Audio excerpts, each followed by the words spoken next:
अस्सलाम वालेकुम काशकर भाई, आज की वीडियो में हम बात करेंगे झंडा पत्ता के बारे में, जिसे इंग्लिश के अंदर फ्लैग लीफ कहा जाता है। ये गंदम के पौधे के अंदर सबसे ऊपर वाला पत्ता होता है। इसे पावर हाउस भी कहा जाता है क्योंकि यही वो पत्ता है जो पौधे के लिए खुराक बना रहा होता है। वैसे तो सारे के सारे पत्ते ही खुराक बनाते हैं, लेकिन ये झंडा पत्ता जो सबसे ऊपर वाला पत्ता होता है ये बहुत ज्यादा खुराक बनाता है। इसके बाद पौधा जब सिट्टा निकालता है, क्योंकि इस वक्त हमारी गंदम की फसल तकरीबन गोप की हालत के अंदर है, जैसे ही सिट्टा बाहर निकलेगा दाने बनेंगे और फिर दानों की भराई का अमल शुरू होगा। दानों के अंदर वजन आना शुरू हो जाएगा।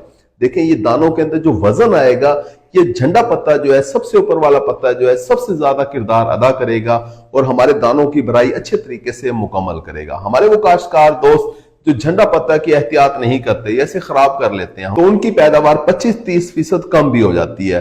कभी आप जानते हैं कि जिस वक्त रस्ट की बीमारी आती थी उस वक्त ये झंडा पत्ता खराब हो जाया करता था। हमारे वो काश्तकार दोस्त जो आम दिनों के अंदर 45-50 मन पैदावार ले रहे होते थे, इस बीमारी की वजह से, रस्ट वाली बीमारी की वजह से, इस झंडा पत्ता के खराब होने की वजह से उनकी पैदावार 30-35 मन से ज्यादा नहीं आती थी। यानी इस झंडे पत्ता की अहमियत बहुत ज्यादा है। इस झंडा पत्ता की अहमियत को जानते हुए आप अपनी 5-7 मन फी एकड़ पैदावार जरूर बढ़ा सकते हैं। यही वो वक्त है जिस वक्त हमारे काश्तकार दोस्त इस झंडा पत्ता के ऊपर काम कर सकते हैं। देखिए, झंडा पत्ता इस वक्त निकल रहा है, अपना साइज बना रहा है, अपनी चौड़ाई के अंदर इजाफा कर रहा है। इस चौड़ाई के अंदर इजाफा करने के लिए हमारे काश्तकार दोस्त अपनी फसल को कुछ ना कुछ ताकत जरूर दें। यानी अगर किसी किस्म की कमी रह गई है तो उस कमी को इस वक्त पूरा कर लें। देखिए, इस वक्त हमारी गंदम की फसल गोब की हालत के अंदर है।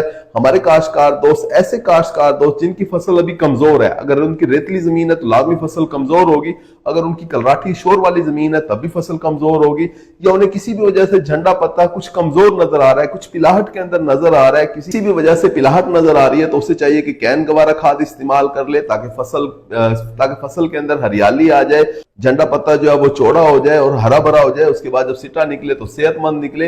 अगर आपकी फसल बहुत ज्यादा ताकत के अंदर है, बहुत खूबसूरत फसल लश ग्रीन आपको नजर आ रही है, तब भी आपको चाहिए कि आप अमाइनो एसिड का स्प्रे करवा लें, क्योंकि इस वक्त जो आप स्प्रे करेंगे पौधा सारी की सारी अपने अंदर एनर्जी जज़ब कर लेगा। 8 से 10 दिन के अंदर सिट्टा बाहर निकलेगा।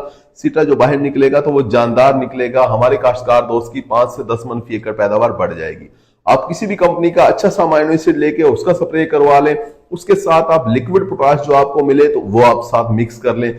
यानी पोटाश और अमाइनो एसिड का मिक्स करके अगर आप स्प्रे करवा लेते हैं तो आप अपनी फसल के ऊपर बेहतरीन काम कर लेते हैं। इसके साथ जो गेम चेंजर चीजें हैं वो जिंक, बोरान, मैंगनीज वगैरह है। अगर ये माइक्रो न्यूट्रिएंट जो है अगर आप इनका स्प्रे करवा लेते हैं तो ये गेम चेंजर साबित हो सकते हैं, खासतौर पर उन जमीनों में जिन जमीनों में इनकी कमी पाई जाती है। हमारे काश्तकार दोस्त किसी भी अच्छे माइक्रो न्यूट्रिएंट का स्प्रे करवा ले तो उससे भी उनकी पैदावार बढ़ जाएगी। उम्मीद है कि वीडियो आपको समझ आ गई होगी। इस फ्लैग लीफ की अहमियत को जानते हुए आप अपनी कुछ ना कुछ पैदावार जरूर बढ़ा लेंगे। अपना ख्याल रखिएगा। अल्लाह हाफिज।